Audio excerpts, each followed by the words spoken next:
Bapa, Putra, dan Roh Kudus. Amin. Allah Bapa di surga, Engkau tidak pernah meninggalkan kami, keluarga kami.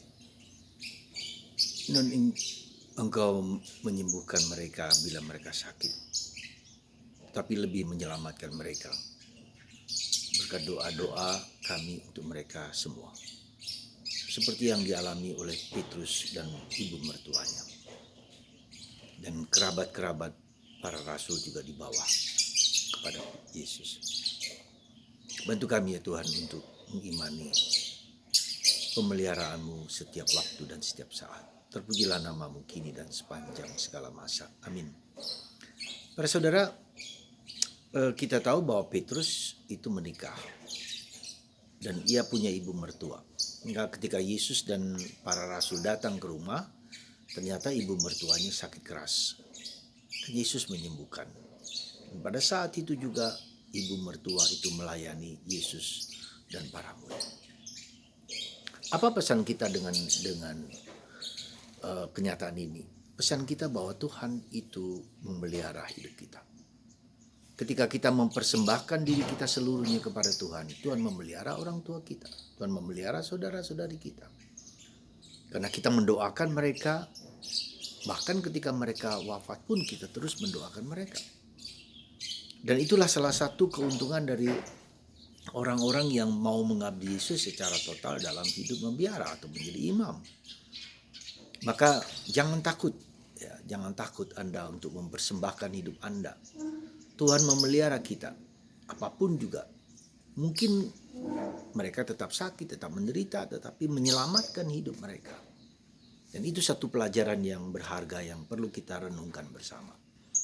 Yang kedua, dalam Injil hari ini kita juga melihat bahwa Yesus selalu banyak kali pergi ke bukit untuk mencari tempat hening, untuk berdialog, untuk berkomunikasi, untuk memahami apa yang menjadi kehendak Tuhan dalam diri kita.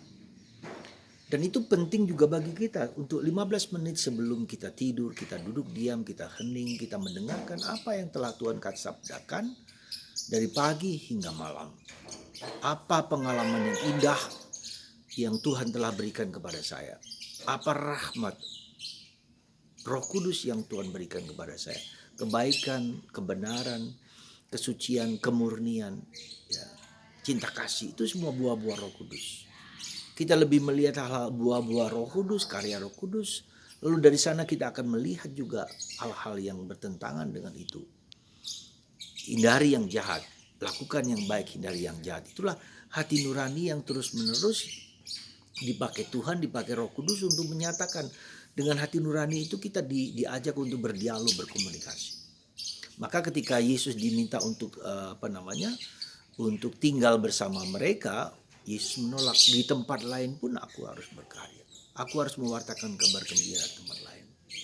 Jadi dengan kata lain kita juga dipanggil, Anda dan saya dipanggil untuk mewartakan kabar gembira, kabar keselamatan, kabar kerajaan Allah kepada siapapun dimanapun Anda berada. Entah Anda sedang berada di rumah, entah Anda sebagai guru, pegawai negeri, atau penjaga toko dan seterusnya. Itu adalah bentuk di mana kita mewartakan Kristus dengan kehidupan kita yang penuh sukacita, penuh kegembiraan. Dan itulah saya kira yang perlu kita syukuri, bahwa dengan kita mengambil waktu hening diam sendiri bersama Tuhan, kita tahu apa yang harus kita lakukan, yaitu perbuatan baik, perbuatan benar, perbuatan suci, perbuatan kudus. Ya, itulah segala sesuatu yang baik yang harus kita perjuangkan setiap hari, setiap saat. Nah, maka kalau kita perhatikan dalam Injil hari ini, kita melihat bagaimana Yesus menggunakan waktu-waktunya untuk melakukan kehendak Allah.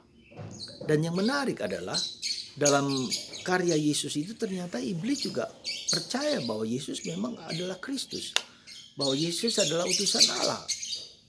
Nah, kita juga percaya bahwa Yesus utusan Allah, bahwa Yesus adalah Mesias, bahwa adalah Yesus adalah Kristus. Lalu apa bedanya kita dengan iblis, dengan setan? Karena setan pun mengaku Yesus.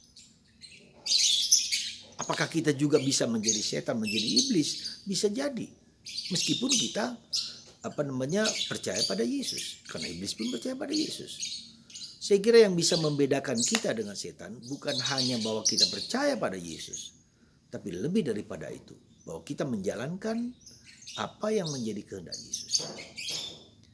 Kita menjalankan, melakukan sehati, sepikir dengan Yesus. Dan itulah bedanya. Iblis tahu bahwa itu adalah Yesus. Tahu bahwa itu adalah anak Allah. Tahu itu adalah Mesias. Tetapi dia tidak menjalankan apa yang menjadi kehendak Yesus. Bahkan menjauhkan orang dari kehendak Yesus. Ya, menyingkirkan dan bertentangan dengan Yesus. Jadi bukan hanya tahu, ya, tapi mau menjalankan apa yang menjadi kehendak Yesus. Nah, itulah yang kita sebut dengan menjalankan, mendengarkan suara Roh Kudus. Ya, lakukan yang baik, hindari yang jahat. Apapun juga yang baik itu apa? Yang benar, yang mulia, yang kudus, yang suci, yang tak bercela. Ya, jadi itulah bagi perjuangan kita adalah bukan hanya tahu akan Yesus, karena itu juga bisa dilakukan oleh iblis. Tapi lebih daripada itu adalah bahwa kita taat pada Yesus. Melakukan apa yang menjadi kehendak Allah di dalam kehidupan kita. Semoga kita tidak hanya tahu, tetapi mau menjalankan untuk menjadi sepikir, seperasaan dengan Yesus. Dan itu diwujudkan dengan kepekaan kita menjalankan, melakukan apa yang baik, buah-buah roh. Mengampuni, memaafkan, ya, dan terlebih juga bergembira, ya. Diberi anugerah kebijaksanaan dan bersuka cita setiap hari. Entah itu baik, entah itu tidak. Karena di sanalah Tuhan berbicara kepada kita. Menjalankan apa yang terbaik bagi hidup kita. Tuhan memberkati Anda dan semoga kita semua hari demi hari, waktu demi waktu menjalankan apa yang menjadi kehendak Tuhan. Tuhan memberkati kita semua. Dan semoga Anda yang sakit, yang menderita mendapat penghiburan dari Tuhan yang penuh kasih. Tuhan memberkati Anda semua dalam nama Bapa dan Putra dan Roh Kudus. Amin.